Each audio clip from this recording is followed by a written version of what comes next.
fantastic. You're probably on the edge of your seat if you're watching it. We just opened, like I said, the YouTube show with that amazing body of work by Eric Durst.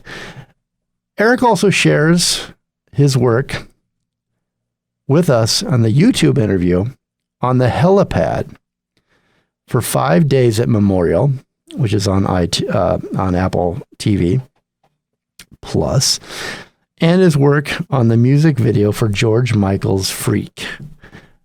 The videos are exclusively on the YouTube channel interview, so check those out. And while you're there, why not subscribe? I really appreciate that. Okay, there is nothing quite like the magic of the movies, is there?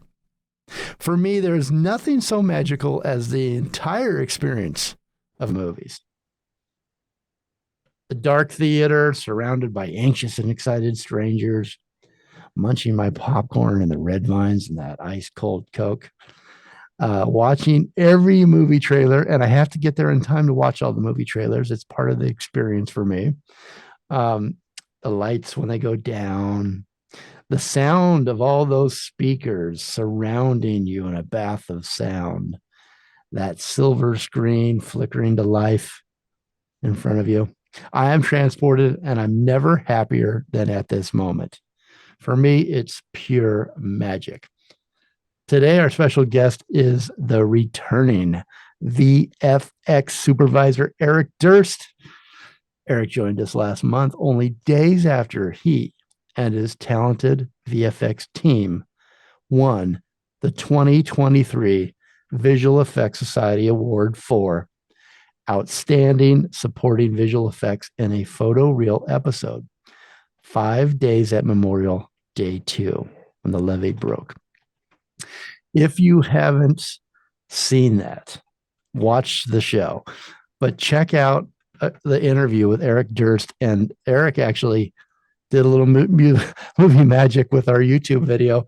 He, being the professional he is, our screen apparently froze, our Wi-Fi, so his beautiful work froze as well.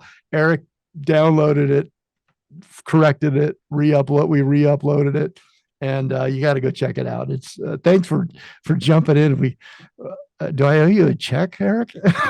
I don't think I can afford you though, but he did this. He doesn't want his work to go out into the public, and I love that type of professional, without being just perfect. So this is what happens after the interview. I didn't want to say goodbye to Eric. I had so many questions still, and I could honestly talk movies and what Eric does for hours and days and weeks, and and then he'd never get any movies made, and and probably block my calls. But we talked movie magic together on that episode, and so then Eric offered. He said, "I'll come back." I hope you don't live to regret that, Eric. Decision. Oh, no. We quickly I like decided to talk movies too. So yeah. Oh man, I love to talk them and watch. Well, you know what? That's one thing I do. I love to talk movies, but I don't like to talk movies when I'm watching a movie. That drives me nuts. People that pause the movie and talk through the movie. When I go into a movie, it's like a religious experience. I now go alone most of the times if I do go to a theater, because I just want that experience and nobody to interrupt me. I just really want to. But I also love the shared experience with a crowd when they're laughing or they're gasping when Eric has blown them away with one of his scenes.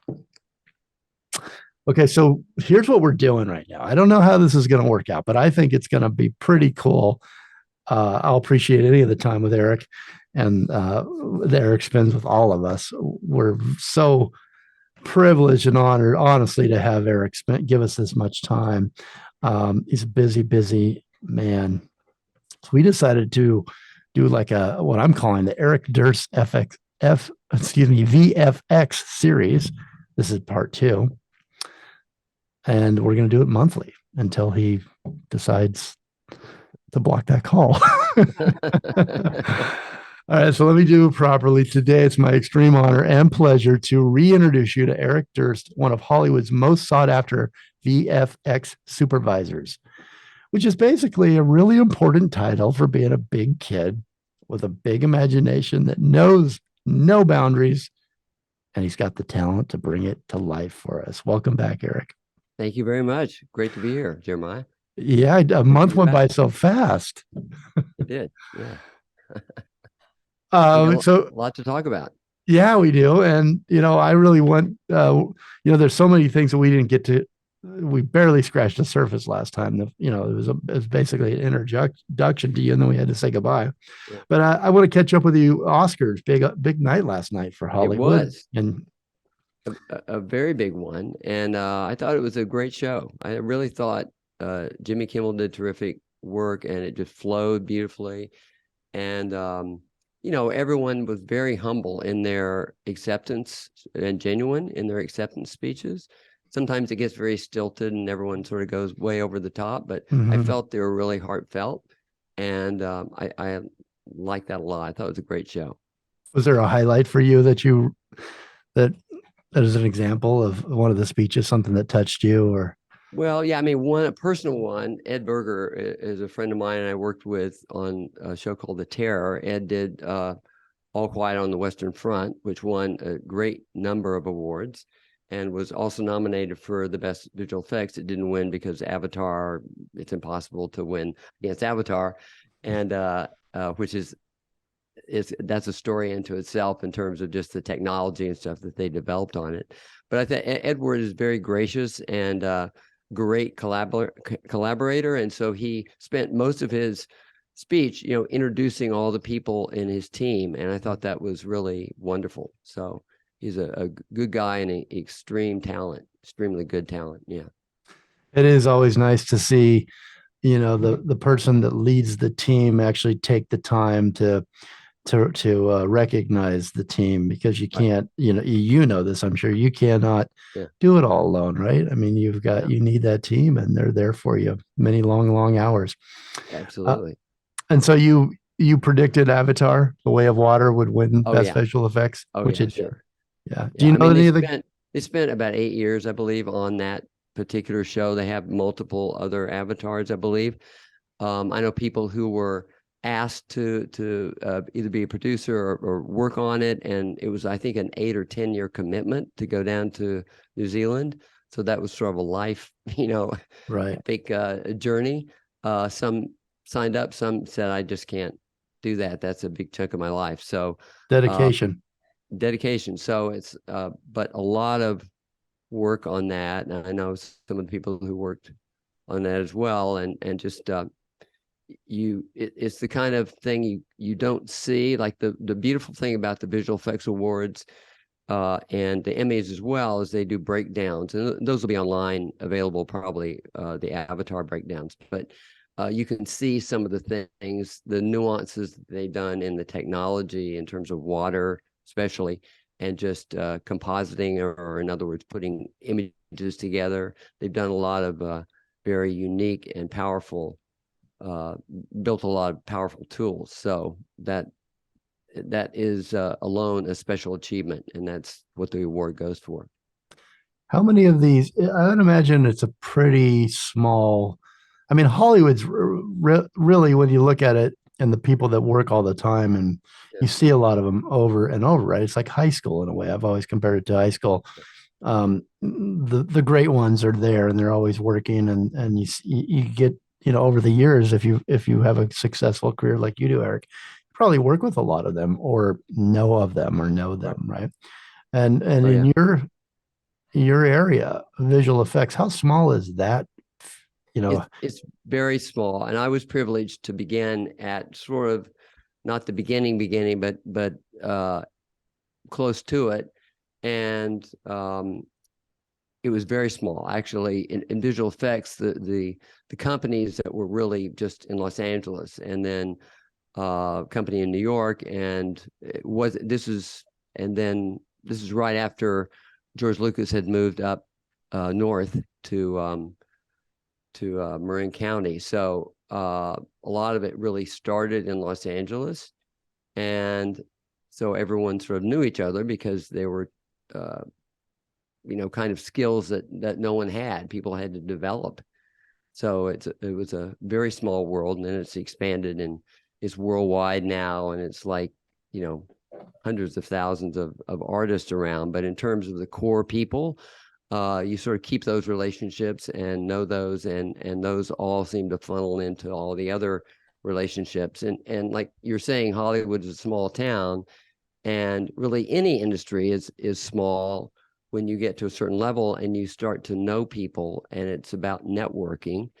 And people say, oh, it's not what you do, it's who you know. And in a way, that's not entirely true, but it is who you know, because you want to hire people that you get along with, and also have the skill sets. And in certain areas, visual effects especially, there's so many skill sets that you need, that there are very few people who actually have all those skills embodied in their work. So that narrows the field quite significantly. Yeah, and you mentioned with Avatar that it was, well, you said an 8-year commitment to work on that film and the visual effects, on that film. How, on most films, is there an average? I guess it all depends on what the film calls for, but as far as visual effects and design, but is there are most films, most projects a year in this area in your field? 6 months? I mean, does Well, it varies from film to film, I'm sure, but is there, how often, I mean, when do you come on? When do they bring you on? And then yeah, how long are you there through the filming, and then afterwards in the editing and post and all that? yeah. Usually it's at least a year, and if you're a producer paying for it, you want it to be 6 months, but it Yeah. takes a lot longer. And so it rounds out to about a year. Sometimes it's a little bit less. Oftentimes it's much more. One of the shows I did in Australia was 2.5 years, so that was a large commitment. But it really, again, it depends on the show and what it is. How do you choose, Eric? Does the project have to excite you, spark your imagination? How do you choose a project yourself personally and Well, say, if this is you what I'm, have a choice, I mean, sometimes you don't. Sometimes it's like a opportunity that, and you need the work, whatever. But then oftentimes you have multiple offers, which was ideal. And if you do, then I usually choose the people over the project in a way. okay. Some people say, "This is a great project, but everyone's an asshole." Well, you don't want that one, because it's not going to work out. And so you want to have the ideal is to have just wonderful people who are very collaborative, and who empower you to do your work, and also a great project. That's the ideal. But if there's a priority, I would pick the people over the project. Not that you want a horrible show, but the people, because you're spending a year with these Hmm. folks. And And I imagine so, long hours and like, what are your oh yeah, typical hours? yeah. Typical hours change. I mean, well, to answer your question about how long, when I'm hired and when it ends, and that sort of fits into the hours. Usually, I am one of the first people involved. First person typically is a production designer, because they set the look of the film. Oftentimes there's a DP who a director has worked with before. There's usually pretty close relationships there. And then the producers. And then I'm usually brought in after that, because the visual effects have a lot of impact in the production design, in terms of how much of a set you're going to build, what you can do digitally, what you can, how you can cheat, all that kind of stuff. So the many questions in the beginning that you get very hands-on with. So I'm on typically in the first, weeks, or at least the first month or so of a project. And then you go all the way through, all the way to the end, to when it's like they're grabbing the last shot out of your hands and saying there's no more time, and that's it.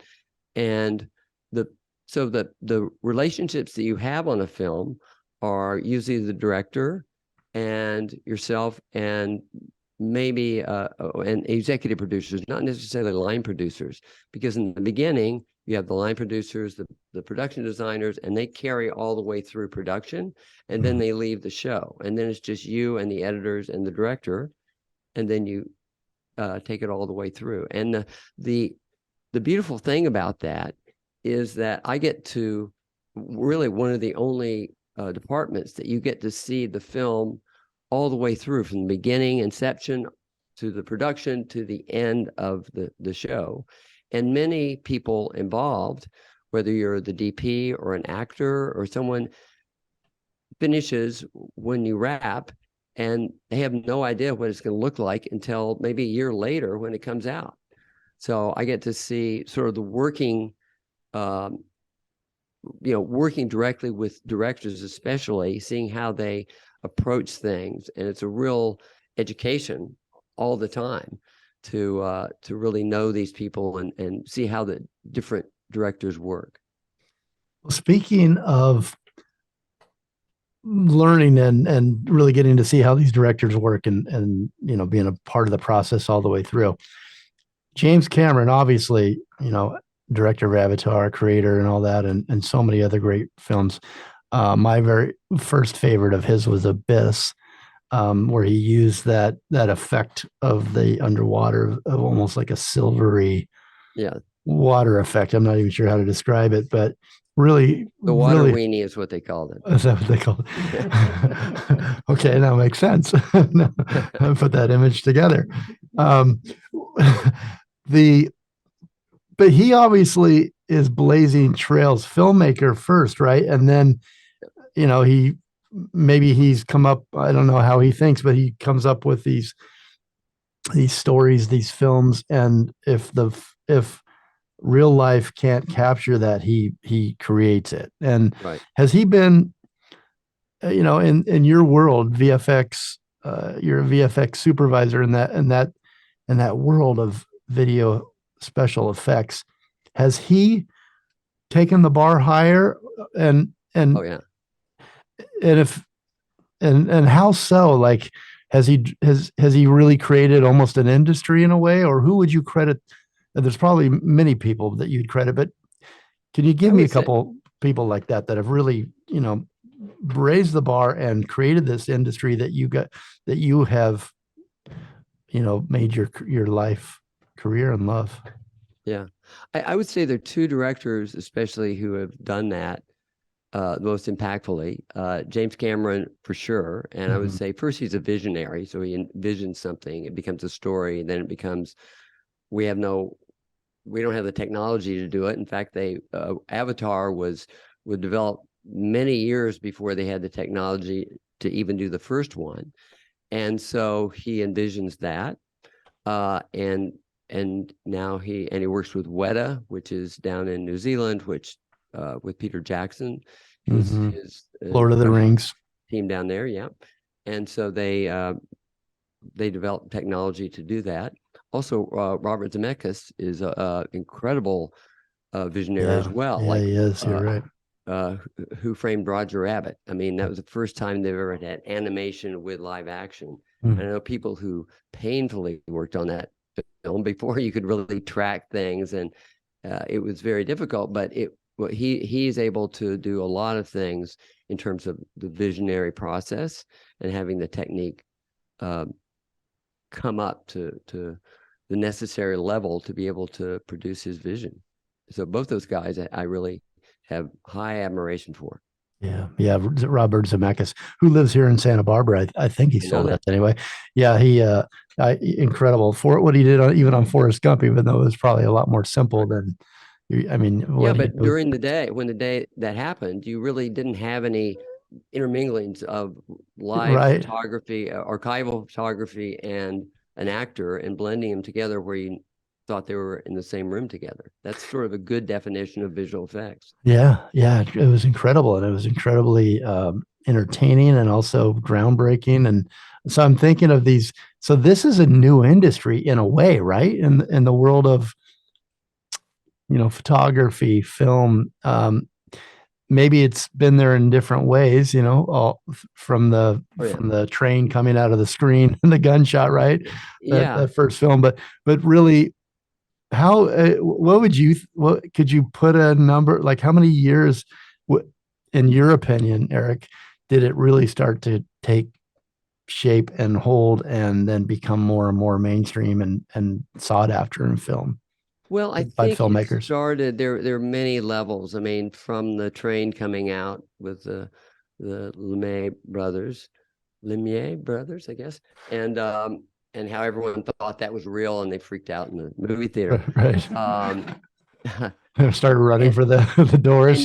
you could sort of say the first visual effects were just manipulating uh, film. So like people would uh, practice with like overexposure, double exposures, and things like that. Really simple stuff, and that was in essence a visual effects because it's something you can't actually photograph. It's something you have to manipulate to get the image, and then it developed from there. Ray Harryhausen and all of those kind of stop motion, all the stop motion work that he did, matte paintings, things like that. And when they're all in camera kind of effects. But I think the thing that really started where it started to take off were like when we got with Doug Trumbull, like with 2001, with Star Wars, where John Dykstra, we can talk about John later as well, who was he is a great friend, and we were production partners on many things. He started ILM, which was the visual Industrial effects Light and company that Magic. needed to was created for Star Wars, the first Star Mhm. Wars. So that's where it really started to take off. And you got motion control cameras, which is basically you can shoot miniatures and make it look like you're in an environment. And you had computer control cameras that could move very slowly and repeat passes over and over and over again, things like that. So that's where the blend of the computer and photography sort of got together. That's where I believe the lifting point happened in visual effects. And then the next one was where it changed from analog to digital, and that's when we got into computers, and that became another complete phase. And now it's just skyrocketing. We got to take a break. Eric is fascinating. I don't say anything bad about anybody, but Cocaine Bear. That's the bear is all digital. I would never want you to say anything bad about your peers and people that you work with. But how do they do on that? I haven't seen it. I heard it was all digital, all or I all. haven't seen it How would yet. you? I've seen the trailer. It looks hilarious.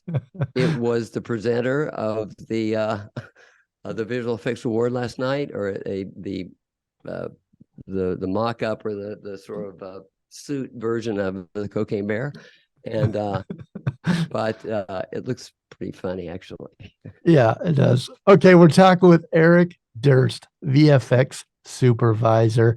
I'm calling this the Eric Durst VFX series. This is part two. Check out part one. I'm going to try not to cover the same ground because the first one's a really great episode. And that episode is number 548, season 10, Eric Durst, VFX Supervisor, and Apple TV plus 5 days at Memorial. Um, Eric Durst and his exceptional, talented VFX team won the 2023 Visual Effects Society Awards for outstanding supporting visual effects in a photoreal episode.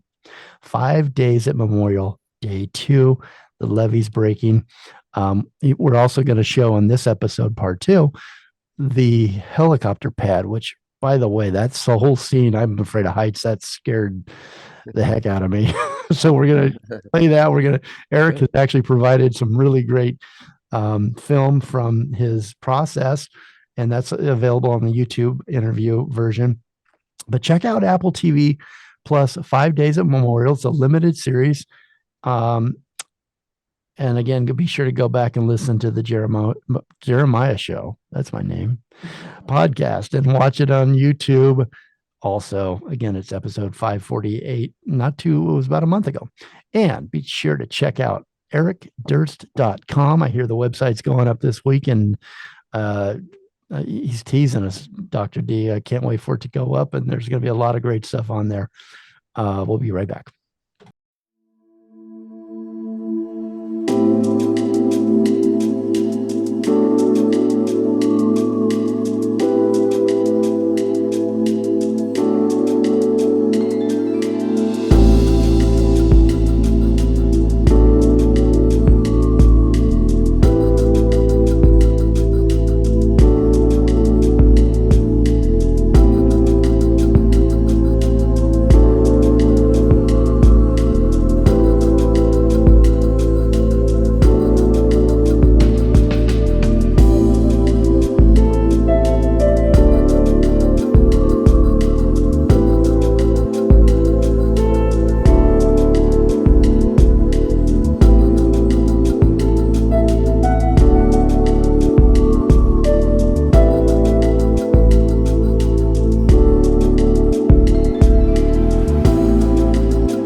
Welcome back to the Jeremiah Show. Our very special guest is returning champ, I'm going to call him, for he's VFX Supervisor, Eric Durst. 5 days of Memorial. Check out some of his great latest work there. We were talking about different filmmakers that have really raised the bar and really brought this, what you do into film and modern film. And just a quick story. Do you know Jules Mann? He was at Lucasfilm, art director. I'm afraid I don't know. No. Jules been around forever. He's a buddy of mine. I went to college with him, and his house was full of stuff from. Apparently, he created Jar Jar Binks. That everybody, he got a lot of crap for that. And there was a full 8-foot Jar Jar Binks in his room. But he started out with Lucas, going through the warehouse, picking up the Death Star, Dr. D, picking up the pieces and all the different things that they used and organizing and cataloging them. That's how he got his start. But now he does what you do, Eric, and very cool. I'm going to ask a couple basic questions because I've always had this, just a question. I know this is stupid questions, but bear with me. No green screens. Yeah. I've got one here in the studio. We've got them all over in the studio here. I've never understood how they work. And I know there's blue screens. I saw a lot of the Avatar stuff was done with blue screens and different tennis balls and things like that. That one made a little more sense. But what is the difference between them, and how do they work? I mean, how are you able to place something on it? What is the green in particular? Yeah, sure. So there's a difference between film and when you're shooting film and you're shooting video, or you're shooting digitally. And so essentially you want to get colors that aren't anywhere else. You want to isolate the colors, right? So if you're if you have blue behind you, you don't really want any other blue in the scene. Although the ability to key, in other words, to isolate a color from the other, is getting better and better and better. So in the earlier days, blue screens, I remember going, I worked on a show called Moonlighting with Bruce Willis. Oh, I love that show. Yeah. And I remember that was 20 plus years ago. And so going into the stage, the blue was vibrant, and you had to actually wear sunglasses so you wouldn't get these searing headaches, because it was so purely blue, because you had to distinctly in film have blue and nothing else, because it was very hard to pick those colors out. And now it's easy. So I could have, like, I could even, this yellow, I could probably pull a mat off that, because the computer can see the differences between things.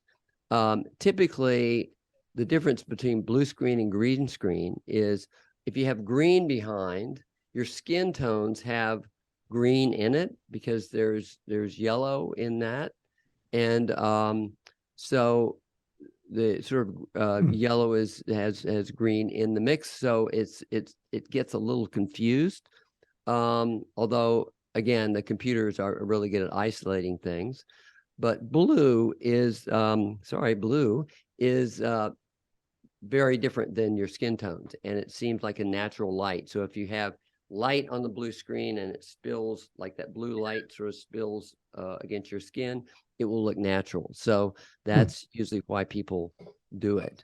If that maybe I got too complicated there, but I think I get it. A color that you can isolate and say, Right. forget this color. This is going to be invisible. Just make it like a hole, and put whatever background is in there that you need it to be, and then the rest you keep.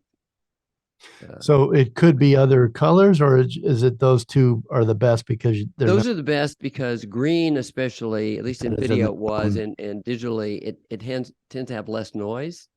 Blue tends to have a little bit more noise. If you had red behind it, it would have a whole lot of noise. So you don't want to have that noise. You want to have it be very quiet. So right now, people tend to go towards green, because it's the quietest color. However, if you're in a stage for like 4 months with nothing but this horrid green color, it makes you sick. You hate it. So I did a film down in Australia, which was, we could have gone green or blue. We decided because it wanted to be blue for a number of reasons, but the number one reason was no one wanted to see green. They were happy with blue, so we kept it a calm color. And I noticed in your reel, there's a scene where it's almost like a cathedral, maybe, or like arches, and the actors are running through it, and not everything's green screen. It's like the arches are green and certain parts are green, but not everything. So who came up with, how did they discover this? Was it just a green screen, blue screen? Yeah, was it just people that are in the photography business realized that everything that you just explained? Yeah. Well, I think it's when optical printers came in. Optical printers are very much like a compositing tool on the computer, where you have, like, you put two pieces of film together, two images together.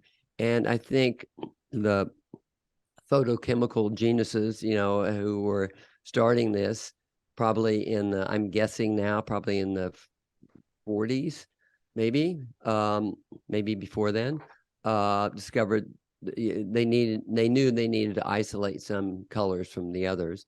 Maybe it was 50s. And then they sort of came up with the blue screen process. I could be completely off the record here. I know when I was working at a company called Apogee, which was John Dykstra's company, and it was the original ILM here in Van Nuys.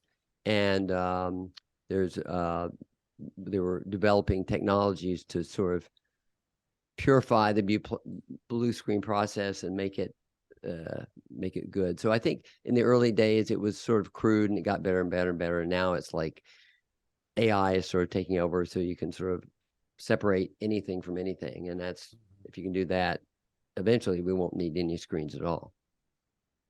Okay, well, you have to take a break. Thank you for that explanation. It makes total sense now. I appreciate it because I've always wondered this, and I'm like, I don't know. I just go with it, And we're in green hell here, Kermit the Frog hell in the studio. It's a horrible color. It's a color that just drives Poor you nuts. Richard, he's got to sit here all day in it. But let me ask you a real quick question, then we're going to take a break. Because I was thinking about this and about you today in relation to the different guests that I have on the show. And when I talked to a lot of musicians and songwriters, and a lot of the time they're hesitant. And I've come to know this, so I don't ask these questions much anymore. But they don't want to describe the lyrics because they feel that a listener should, everybody hears a song in their own way, and they bond to it, or they attach to it, and they relate to it in their own way. And I can definitely see that. And same with a chef when we talk to them about a signature recipe, or to share their secrets, on how they make a dish that is so widely popular. They don't really want to obviously share those ingredients either. Right. But for you, Eric, I mean, you what you do, people were really curious about what did I just see? How did he do that? How did you trick my eye? The magic of it. Do you have any feelings of, I mean, I guess you don't share your secrets, and people would have to train many years to get to any level close to you. But do you mind talking about this stuff with us? No, I love to do it. I don't think it ruins the magic of it. It's very much like you talk to magicians, and there was a period of time where no one would share their secrets. And there still that's is another that good example. And then there are other musicians who feel like if you understand the technique of what you did, then the way you see it is more like the art, the ability, the art of doing it. Like it's a great magic trick. It's not like, I don't know what you did, but I do know what you did, and I saw it, and I respect it more because I see how well you did it. Mm-hmm. So I think I'm sort of in that camp in terms of visual effects. It doesn't destroy me feeling the movie at all, but if I understand sort of how they did it, then I can better respect it because I really understand how well they achieve that, how well they use their tools. This is the Eric Durst VFX series. This is part 2. Check out part 1. I think I said it was episode 5. What did I say? 48. About 10 episodes or so ago. When we come back, Eric, go to Eric Durst at IMDb. He has an amazing resume of films that some of your favorites are on there, I'm sure. But one of the films that he worked on, he created Gotham City in Batman Forever in 1995. The film was a box office success, grossing over 336 million worldwide and becoming the 6th highest grossing film worldwide in that year, 1995. It was followed by Batman and Robin in 97, with Schumacher returning as director, Chris O'Donnell returning as Robin, and George Clooney replacing Val Kilmer as Batman. When we come back, we're going to talk about how you created that city. We'll be right back. Eric Durst. Thanks. All right, we got about what? We got 2 shorties here. 2 shorties? 15, 14 minutes. Okay. Or maybe a little bit less than that. Because the guest for the next program is already in. Okay, he's way early. 15 minutes early. He is. Eric, did I say that right? Did you create the Gotham City, or is that what you were hired for? I'm going to ask you that. Yes, obviously. yeah, I was. Okay, I just want to make sure. Create is a too broad a term, I think, right. because How would you say it? well, I was a visual effects supervisor on that. Visual effects supervisor. We can get into that's where we can get into John Dykstra, who started ILM, and was the supervisor on the first Star Wars, because we were working together at that point, and he hired me to do that. So well, let's do that. Let's get back, because so we don't run out of time on the clock here. We're going to do like a 5-minute, Richard. Take a break. 7. Take a break. Okay, and then we'll have to come back and say goodbye. So we got basically about 10 to 12 minutes. Okay, here we go. 2, 1. Batman Forever. I was a Batman. I am a Batman fan. I'm not a Marvel. I don't even know if he's Marvel, so don't send me hate mail. But I don't know what comic book he belongs to, but I love Batman. That was DC. my Yeah. DC. Oh, see, I'm gonna get hate mail. Oh boy, I just ruined it. I'm not gonna go back up and erase that Wait a though. minute. I'm just gonna take my hits. Yeah, but Is that is DC? yeah. Okay, sorry. All right, Batman Forever. The film was a box office success, grossing again over 336 million worldwide. You know, we happen to have a very special guest on today who was the VFX or digital supervisor for Batman Forever. He what were you? Well, let me ask you, Eric. What were you hired to do on the film? I was hired. This was a turning point for my career. I had been working with John Dykstra, and John is the supervisor on the first Star Wars.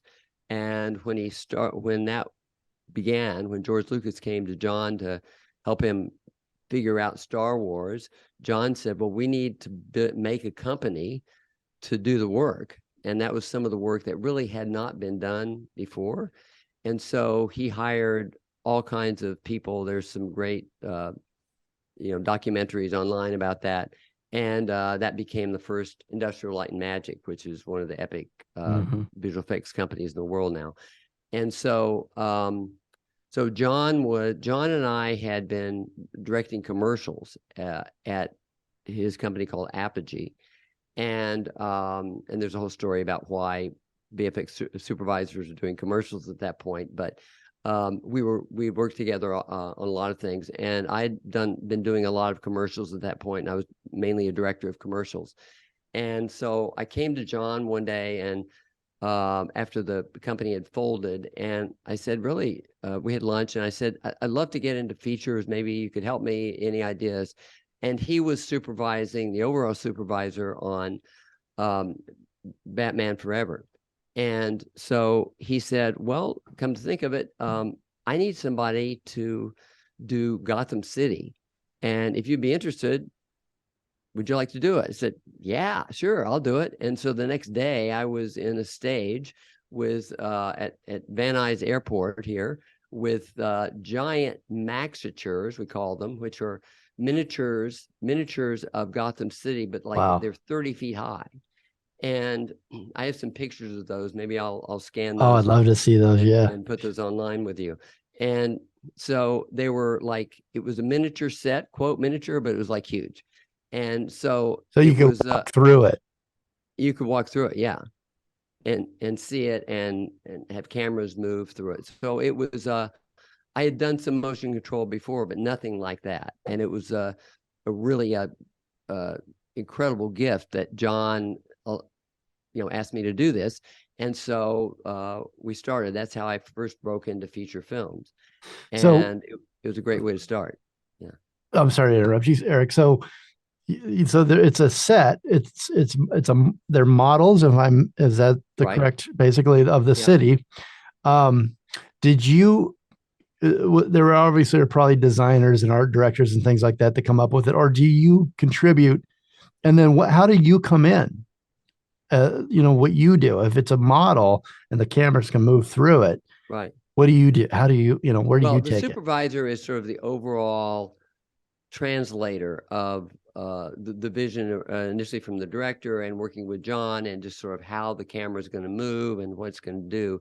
So you have people who are building the miniatures, you have people who light, and you have DPs who run the cameras, and you have all these different separate departments. And so my job is to sort of coordinate all those people and say what the kind of lighting needs to be, how the camera should move.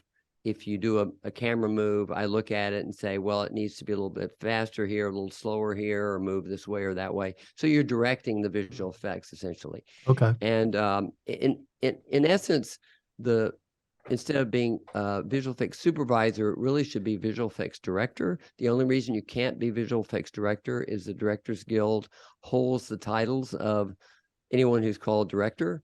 And so that's never really been allowed. So that's why you're a supervisor. But essentially, you Interesting. are directing the visual effects of a film. Now, what was the inspiration for the city? I mean, Uh, I'm sure there's a whole team that came up with the city, but was there, and were you involved in those talks and that creation and that imagination? I And came in just after that had occurred, but Barbara Ling was who's a great production designer. You can look her up. She's just doing amazing work. She was the production designer on that. On those films, they were the look of it was almost sort of like harking back to the TV show where everything was really bright colors and sort of cartoony kind of look to it. So we had really strong lights like magenta and then green and then purple lights and all these different colors going on. So that sort of set the mood of the lighting, and the maxitures, the 30, even I think there was even one that was 40 feet high.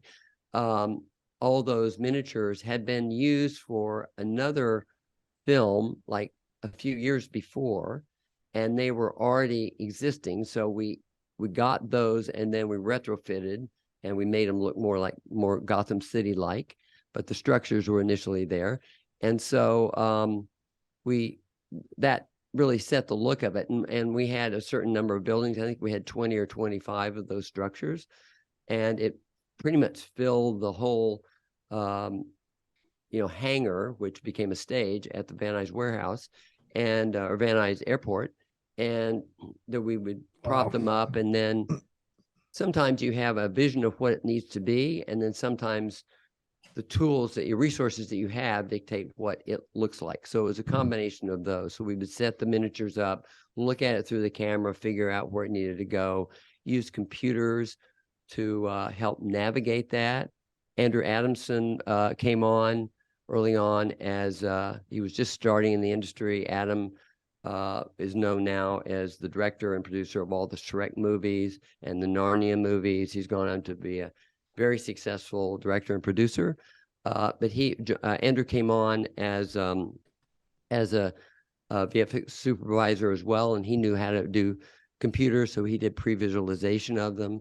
So we had a great team on that, and and like all these kind of projects, it's a combination of all the people you have.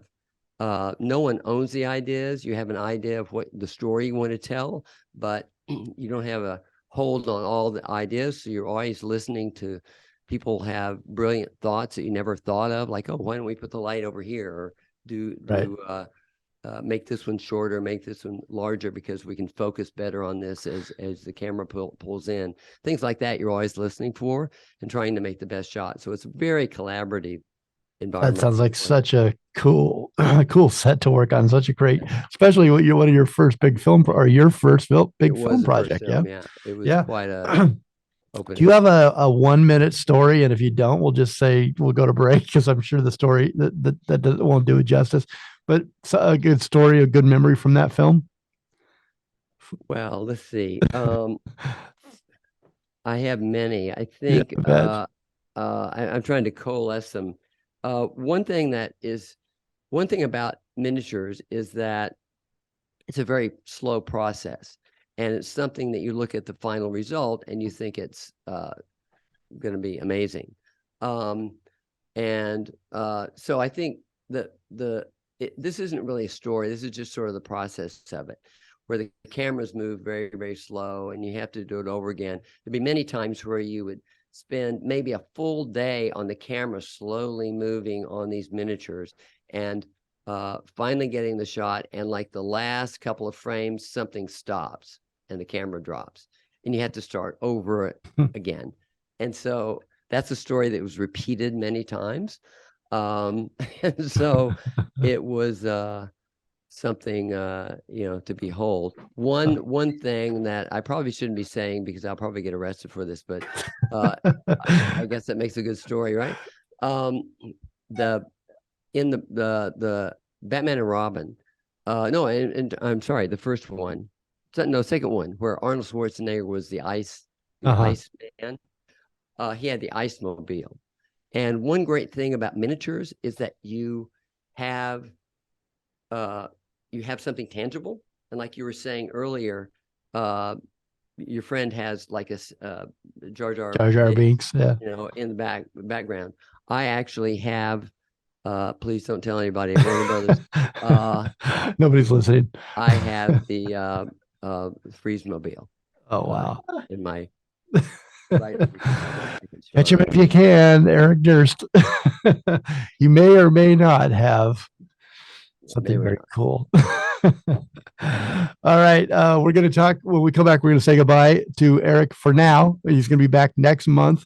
We're going to premiere George Michael. He worked on the music video, George Michael's Freaks.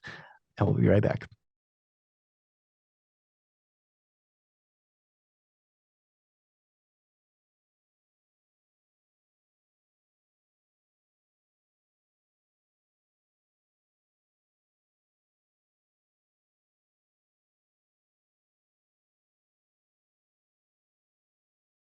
Welcome back to the Jeremiah Show. A fascinating hour, the Eric Durst VFX series, part 2. Check out part 1, 546 or 548, somewhere around there. You're going to find it. George Michael's Freaks, the video, the smash hit around the world, but was not aired, apparently, the video in the U.S. Eric Durst worked on that. Eric. Okay. So this was a George Michael video. Joseph Kahn was the director, who I had known for a long time. So he invited me to be a part of this. We had 3 days to sort of prep for it, and then 5.5 weeks to do it. So it was a lot of work in those days. That was 20 years ago we did this. And it was banned in the United States because it was considered just too X-rated. And if you see the video, you'll probably know why. Which we're going to put in the YouTube interview. Yeah.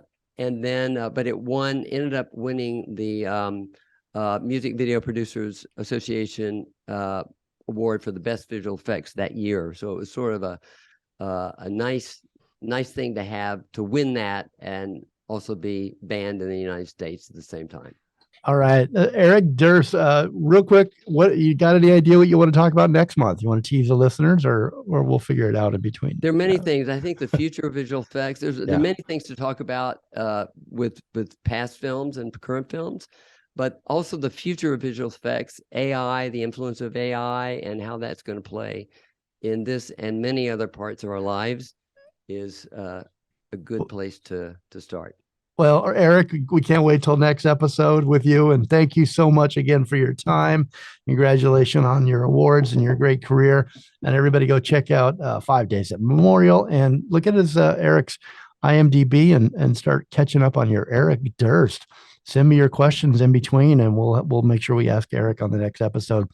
Communicate, listen more, and evolve. And here is George Michael's Freaks.